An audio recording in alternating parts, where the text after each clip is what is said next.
Welcome back to The Curious Clinicians, a medical podcast that asks why. I'm Tony Brew, and I'm joined as always by Hannah Abrams and Avi Cooper. Avi, how you doing? I'm doing great. I keep bouncing around from different setups for where trying to get the video stuff right. When you're on audio only, it doesn't matter. This is a good setup. Much. So we're trying this out tonight. And Hannah, it looks like you've got your usual apartment background. I'm coming to you from sunny Vancouver, British Columbia. Oh, so this is different. Yeah, it's just both of them look like apartments, but I'm on vacation. Well, it looks great nonetheless. Thank you. And you look like you're on vacation. I am on vacation. Yeah. Well, we're going to probably actually do some traveling in this episode as well. Part of it's going to be time travel because we're going to go back to ancient times, to late antiquity in Africa, to be exact. So with that in mind, Avi, why don't you tee us up a little bit and tell us which question we're tackling for the episode? I wanted to discuss with both of you what I think it's really an absolutely fascinating question. And that's whether ancient cultures knew about antibiotics and whether they used them to prevent or treat disease. So we're going to focus our attention on one particular culture in late antiquity, but I think we'll sort of be able to ponder the question maybe generally a little bit. What brought this question up for you? What made you want to talk about it? So one, I find it so fascinating to think about like what ancient cultures might or might have not have known about the body, and how they may have used medical interventions to try and heal illness.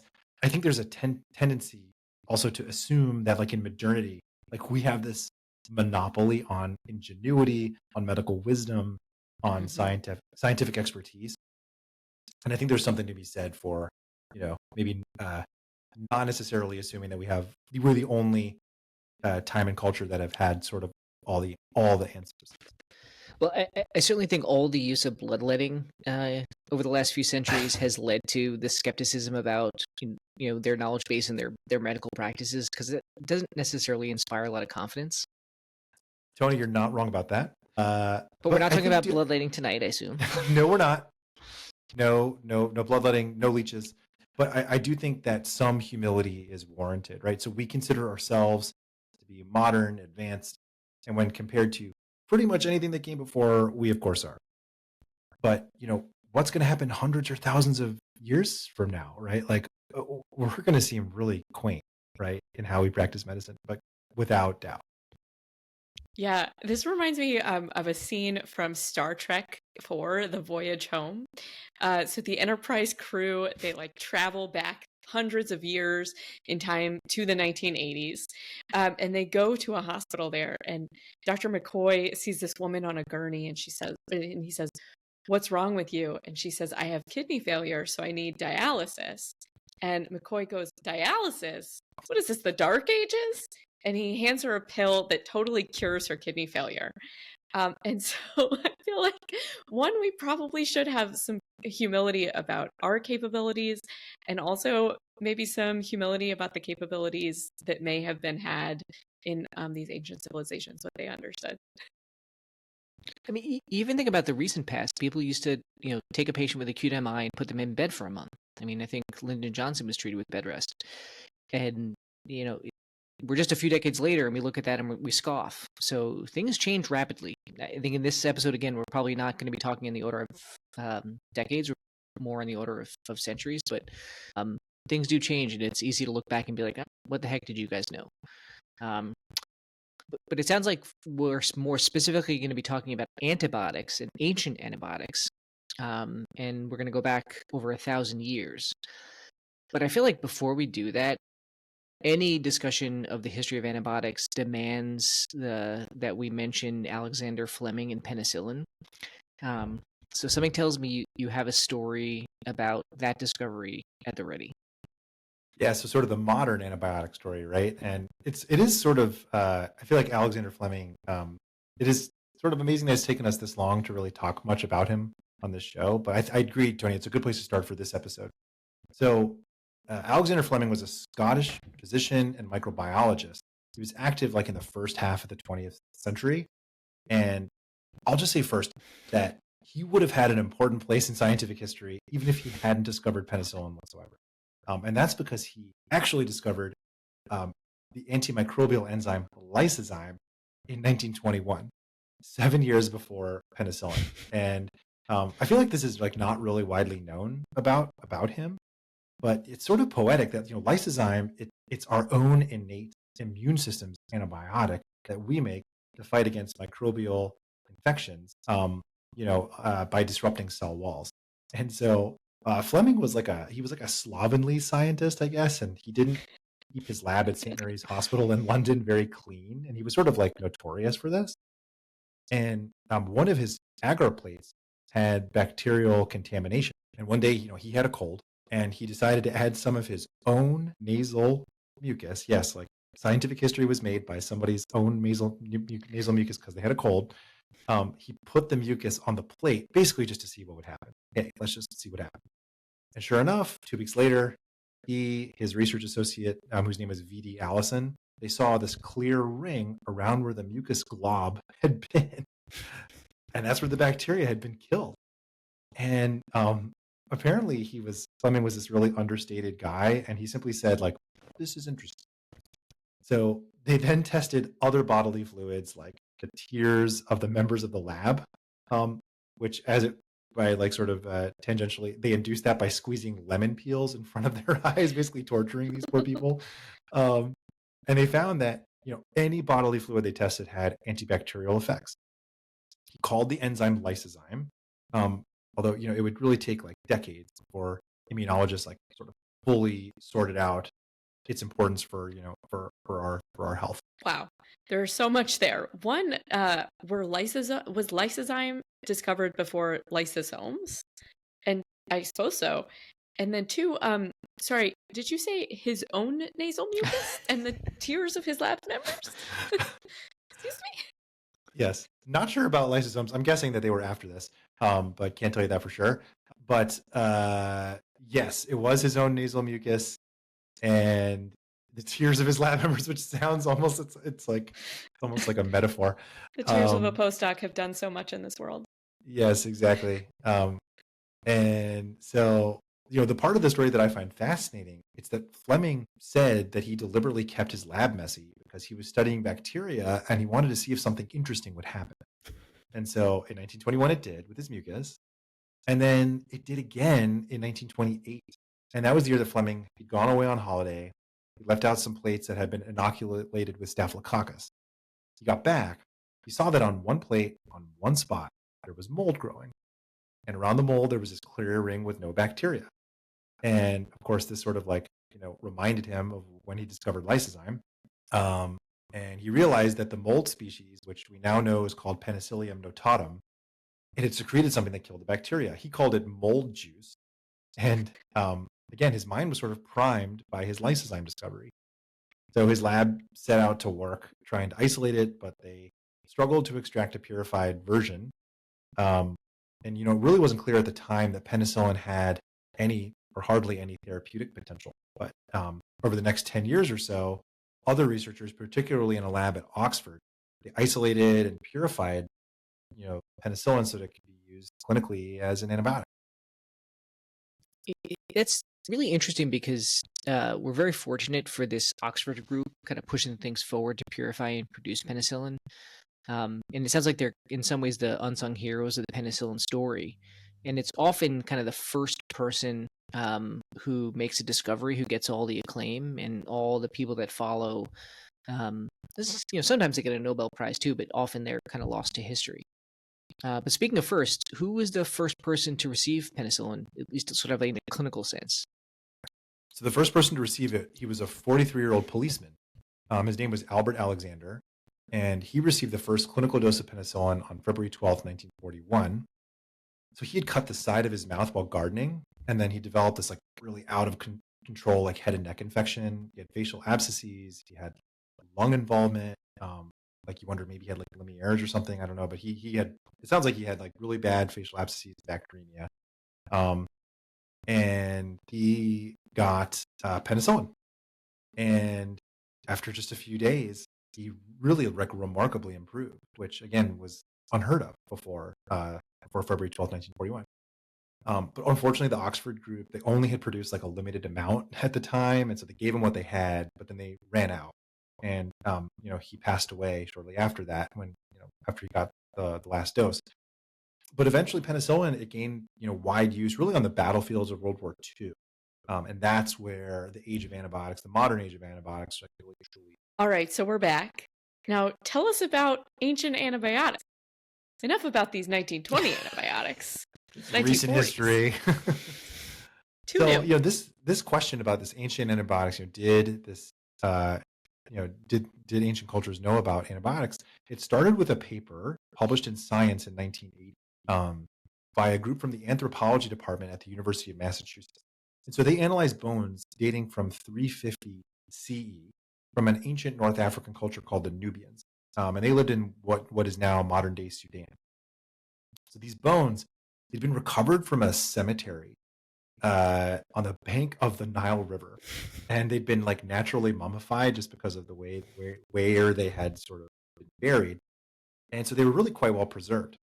And when these anthropologists, when they looked at the bones under a fluorescence microscope, they were really surprised to see that it had a fluorescence pattern. Like the bones had this fluorescence pattern that was identical to what bone looks like when it's been exposed to tetracycline antibiotics. So for those keeping score at home, apparently, I don't have much experience with this myself or any, that apparently involves looking at the specimen under microscopy with UV light at 490 angstroms. And when you do that, tetracyclines emit this characteristic yellow-green fluorophore. And like that's exactly what they saw. What's weird about that is like the anthropologists know what bones exposed to tetracyclines look like. If I had to like guess that like the kind of things that they would know, I'm not sure that I would have guessed that. Partly because they're anthropologists, so most of the bones they're looking at are not exposed to tetracyclines, unless you're about to tell us otherwise. So that's kind of weird. But one of the things I know about tetracyclines and antibiotics, including doxy, which is in that class, is that they have a tendency to bind bone, and I think more specifically the calcium within bone. And so, isn't that one of the reasons that we don't generally use them to treat infections in pregnant patients? And does that somehow relate to what they were seeing when they were looking at them under the microscope? Yeah, that's right. So tetracyclines, they act as like ion chelators, and they're particularly prone to bind to calcium in bone matrix as it's forming into the mature bone. And basically, like they can stay bound to whatever that bone is forming at the time that the exposure happens, like long after the antibiotic exposure is over. And so when they're used for extended periods in children, tetracyclines can cause tooth staining. They can potentially impact bone development with fetal exposure in utero, which is why they're generally avoided in pregnant patients. And then returning to these Nubian bones, it seemed like they were like just chock full of tetracycline bound to them, which was, of course, really, really intriguing. Yeah, as Alexander Fleming might have said, that's interesting. But Yes. did they have a sense of, you say chock full, like do they have a sense of how much tetracycline that might correlate to, or how often they may have been taking these ancient antibiotics? So I think back in like the late 70s when they were doing the experiments, like they didn't directly measure the amount of tetracycline in the bones, but they did comment, the authors did in the paper, that the intensity of the fluorescence pattern that they saw did suggest to them very high levels of exposure to this natural antibiotic. And they wondered in the discussion, even therapeutic drug levels, like on a chronic basis, that like the whole population was potentially exposed to. I mean, that's just such a crazy thought that this population was potentially walking around with therapeutic levels of a contemporary antibiotic. But I think the immediate question is like we're not checking blood levels here, and this I have to imagine the finding isn't necessarily specific for tetracycline. So like, is there any way to know if that's what they were seeing? I mean, this is again over 1,500 years ago in its mummified bones. So you have to imagine there's some weird stuff that could have happened, to the bones along the way that might look like this, but actually isn't tetracycline. That's a really good point. There seems to have been some skepticism about this at the time that the paper came out, especially because they didn't directly measure whether tetracyclines were there, right? It was sort of circumstantial. Like, this looks exactly like the way bound tetracycline would look. So in particular, there were theories that the fluorescence pattern resulted from bacteria and fungi that had like infiltrated the bones after death, like it was sort of a post-mortem thing. But then zooming ahead to 2010, a group published an analysis in the American Journal of Physical Anthropology of those same bones using mass spectrometry. And lo and behold, they found like very high amounts of natural tetracycline bound to the bones, essentially, confirmed like this group in 1980. And I think there was at least one of the co-authors who was the same across the 30 years. What they discovered was correct. These ancient Nubian populations, they've been exposed to a whole lot of tetracycline across the population over a long period of time. So it was like totally legit. That's wow. So we now know ancient antibiotics were a thing. We don't necessarily know, like, how were people taking pills? Doxycycline is a big Like, pill. yeah, where was the Did pharmacy? it come in a pack? Yeah, exactly. Were there also ancient PPIs for the pill esophagitis? Was it in the diet? Like, how was this being administered on a population level at therapeutic doses for all of these years? Right. I mean, like, they weren't being administered like a pill made by a pharmaceutical company, right? Like, how did this get there? The authors of that original 1980 paper, they speculated that perhaps these ancient Nubians had stored grain in mud bins, which allowed for growth of Streptomyces species from the soil that then produced natural tetracyclines that they then consumed when they used that grain to like make beer and bread. They even took soil from Sudan, and they found that like this same Streptomyces antibiotic producing species exists in that soil. And so I don't think we know for sure, but it seems like probably this is how they did it.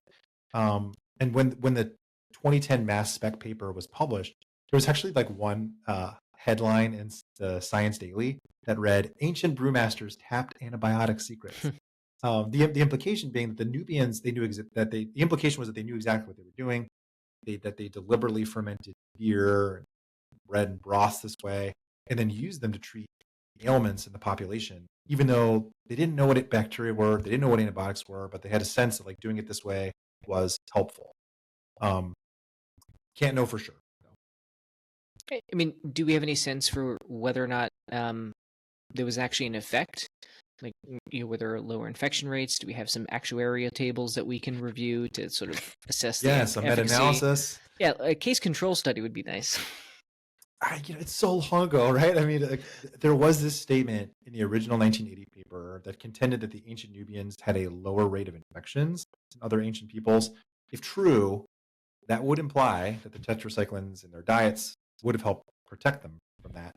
And certainly infections were like arguably the greatest threat to life in the ancient world. But honestly, I didn't really find any other studies that corroborated that statement in my like somewhat cursory search. So I'm not sure where they got that from.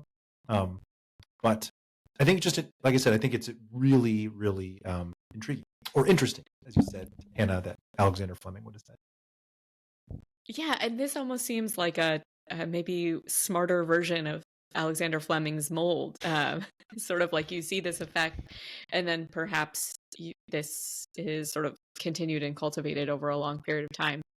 I think, I feel like that sense of humility that we were talking about earlier sort of dictates that the default assumption should be that this was purposeful, but do we have any awareness of whether there was deliberate exposure to the food containing the tetracycline, or if this is this passed on to the present day at all either? Do we know if people did this purposefully? It's certainly a possibility that it's a coincidence, and it's just the way that they would process like their grains and stuff, and it was just hey, it was a nice coincidence for them. But one of the authors on the that was on both the 1980 and 2010 papers. His name is George Armalagos. He was a bioarchaeologist at Emory. He contended that the Nubians did this intentionally, that they understood the antibiotic benefits of preparing this like grain-based food product the way they did.